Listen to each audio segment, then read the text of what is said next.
அந்த அவங்களுக்கு அடிப்படை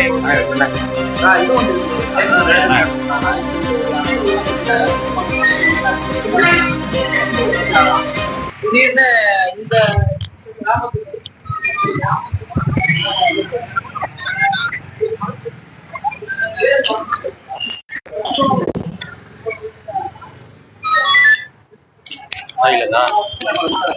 ரேஷன் கடை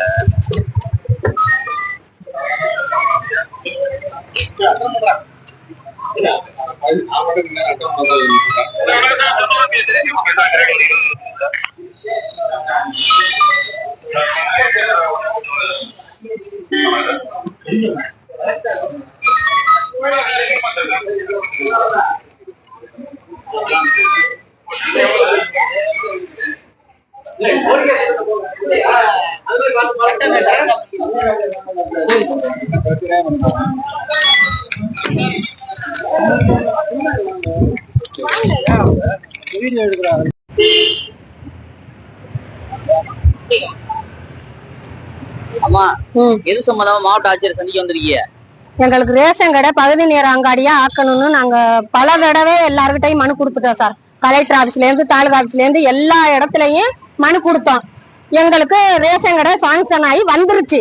போன மாசம் 1ஆம் தேதி எங்களுக்கு ரேஷன் கடை திறந்து தர்றோம்னு எங்க ஊர்ல வந்து பிடி ஆபீசர் எல்லாருமே பார்த்துட்டு ரேஷன் கடையை வச்சுக்கிறீங்க அப்படின்னு சொல்லிட்டு போயிட்டா சார். ஆனா எங்களுக்கு பக்கத்து ஊர்ல இருக்கிறவங்க கட்ராம்பட்டி கிராமம் அவங்க வந்து அவங்களுக்கு ரேஷன் கடை கொடுக்க கூடாது, எங்களுக்கு தான் ரேஷன் கடை வேணும் அப்படின்னு சொல்லி எங்களுக்கு ஸ்டாப் பண்ணி வச்சிருக்காங்க. எங்களுக்கு ரேஷன் கடை கண்டிப்பா வேணும். எந்த ஊரு, எந்த மாவட்டம், எந்த தாலுகா? நாங்க வந்து மேலாத்தூர் பஞ்சாயத்து, பரப்பங்காடு கிராமம், ஆலங்குடி தாலுகா, கேராசியமங்கலம் போஸ்ட், புதுக்கோட்டை மாவட்டம். நீங்க எவ்வளவு நாளாக போராடிட்டு இருக்கீங்க? 25 வருஷமா போராடுறோம் சார். ஆமா, ஊராட்சி மன்ற தலைவர் சம்பந்தமா பேசினீங்களா? முன்னாள் ஊராட்சி மன்ற தலைவர் எல்லாருக்கிட்டையும் பேசிட்டோம். அவர் வந்து ரொம்ப நாளா ரேஷன் கார்டு பத்தல, உங்களுக்கு பிரிச்சு தர்றோம் சிக்கப்பட்டியில தான் ரேஷன் கார்டு அதிகமா இருக்கு, உங்களுக்கு பிரிச்சு தர்றோம்னு சொல்லிட்டு யாருமே எந்த நடவடிக்கையும் எடுக்கல சார். ரேஷன் கார்டு, அந்த ரேஷன் கார்டு இல்லாதனால என்னென்ன அவதிக்குள்ளாகிறீங்க? 4 கிலோமீட்டர் நாங்க பெண்கள் நடந்து போகணும். எங்க ஆம்பளைல எல்லாம் கூலி வேலைக்கு போறா சார், மரம் வெட்டுறதுக்கு. நாங்க பொம்பளையில கூலி வேலைக்கு போறோம். நாங்க என்னைக்காச்சும் ஒரு நாளைக்கு, வாரத்துல ஒரு நாளைக்கு தான் நாங்க ரேஷன் கடைக்கு போகணும். 4 கிலோமீட்டர் நடந்து போகணும். அந்த நான் போற வழியில முனி கோயில் ஒண்ணு இருக்கு சார். அந்த கோயிலுக்குள்ள நாங்க பொம்பளையில தலைக்கு ஊத்தி இருந்தா போக முடியாது. எங்களுக்கு போக வழி இல்லை. மழை பெஞ்சாலும் குளத்துக்குள்ள போகணும். எங்களுக்கு ரோடு வசதியும் இல்லை, எதுவுமே இல்லை சார். அதனால 25 வருஷமா ரோடு சுத்தினா 6 கிலோமீட்டர் போகணும் எங்களுக்கு ரேஷன் கடைக்கு. கிடைக்கல. நாங்க மண்ணெண்ணெய் வாங்கியே நாங்க 1 வருஷம் ஆச்சு சார். மண்ணெண்ணெய் வாங்கியே நாங்களுக்கு 1 வருஷம் ஆச்சு. நாங்க மண்ணெண்ணெய் எல்லாம் வாங்க முடியாது. எந்த சாமானும் வாங்குறதுக்கு எங்களுக்கு வந்து அரிசி, பருப்பு, சர்க்கரை எல்லாம் வாங்குறதுன்னா 4 பொருள் வாங்கணும்னா 4 கடையை போகணும் சார். 4 நாள் போகணும், அப்பதான் எங்களுக்கு போக முடியும். மரியாதைக்குரிய மாவட்ட ஆட்சியருக்கு என்ன கோரிக்கை வைக்கிறீங்க? எங்களுக்கு ரேஷன் கடை வேணும். ஆமா, பரப்பங்காடு கிராமம் அதை வந்து சரி பண்ணி தரணும், கொடுக்கணும். யாரு நிப்பாட்டி வச்சிருக்காரு? பக்கத்துல உள்ள கிராம பொதுமக்கள், அங்க உள்ள நிர்வாகிகள் அதுக்கு உடந்தையா இருக்காங்க. எங்களுக்கு வந்து வந்த அங்காடியும் அடுத்த மாதம் உங்களுக்கு திறப்பலா பண்றேன்னு சொல்லி வந்த அங்காடியை நிப்பாட்டி வச்சிருக்காங்க. அது வந்து பக்கத்து ஊருக்கு மாத்துற மாதிரி, நாங்க கோரிக்கையை வச்சு வந்த அங்காடியை பக்கத்து ஊருக்கு மாத்துற மாதிரி ஒரு ஏற்பாடு பண்ணிருக்காங்க. அதை வந்து உடனே தடுத்து நிறுத்தி எங்க பரப்பங்காடு கிராமத்துல உடனே அங்காடி திறக்கணும். ஊர்ல எத்தனை குடும்பங்கள் இருக்கு? எங்க ஊர்ல வந்து மொத்தம் 60 ரேஷன் கார்டு இருக்கு, 70-80 குடும்பம் இருக்கு. மொத்தம் மக்கள் வந்து ஒரு 200-300 பேருக்கு இருக்கு மேல இருக்கும். இப்ப அந்த கிராமத்துக்கு இப்ப ரேஷன் கார்டு அவசியங்கிறீங்க.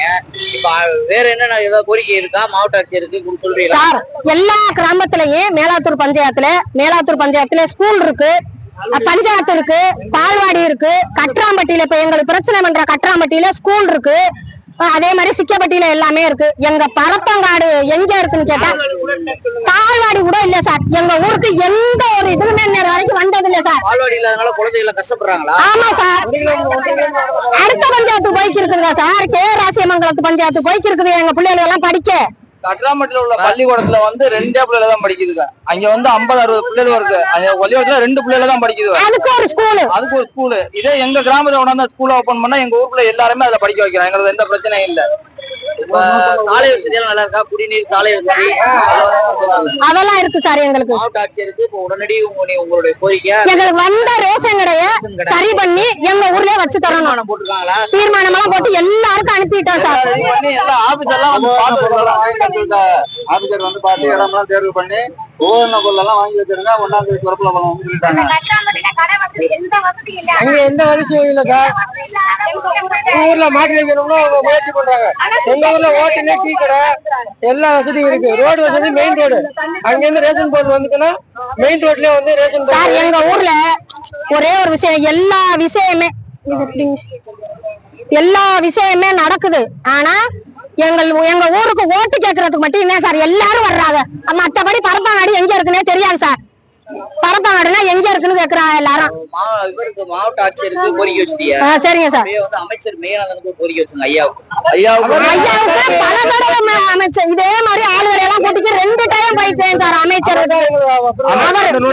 அந்த நோட்டீஸ கட்டுக்கிட்டு அமைச்சரை கண்டிச்சு போராட்டம் பண்ணி இருக்கிறாங்க. அமைச்சர்கிட்ட மனு கொடுத்து அமைச்சர் எங்களுக்கு அந்த ஒரு நலத்திட்டத்தை செஞ்சு கொடுத்தாரு. ஆனா அவர் பேரை கெடுக்கிற விதமா அவர் கண்டிச்சு ஒரு போராட்டம் பண்றேன்னு சொல்லி ஒரு நோட்டீஸ் அடிச்சு அவர் பேரை கடமைப்படுத்த ஒரு இது சொன்னாங்க. இந்த நோட்டீஸ் அடிச்சு சொன்னாங்க. அதனாலதான் இப்ப இது நிப்பாட்டி வச்சிருக்காங்க. நிச்சயமா வந்து மாவட்ட ஆட்சியர் அவர்களும் அமைச்சர் அன்னை மயிலாதன் அவர்களும் மக்களுக்கு தேவையான அடிப்படை விஷயம் செய்வாங்க. நீங்க வந்து எல்லாரும் ஒரு நன்றி தெரிவித்து வழங்க கொடுத்து சந்திக்க யாரை சந்திக்க போறீங்க? எங்களுக்கு இந்த ரேஷன் கடையை உடனே திறந்து தரணும். திறந்து எங்க மக்களுக்கு இந்த கோரிக்கையை உடனே நிறைவேற்றி தருமாறு மாவட்ட கலெக்டருக்கு அமைச்சருக்கு வச்சுக்கிறோம். இது நடக்கலைன்னா போராட்டம் நடைபெறும். இப்ப மாவட்ட ஆட்சியரை சந்திக்க போறீங்க, எத்தனை பேர் வர சொல்லிருக்காங்க? எத்தனை பேர் போறீங்க? நாங்க ஊர் மக்களை இதுக்கு முன்னாடி வந்து இதே மாதிரி ஊர் மக்கள் எல்லாரும் வந்தான் 4 பேர் 5 பேர் போங்கன்னு சொல்லி மனு கொடுக்க சொன்னாங்க.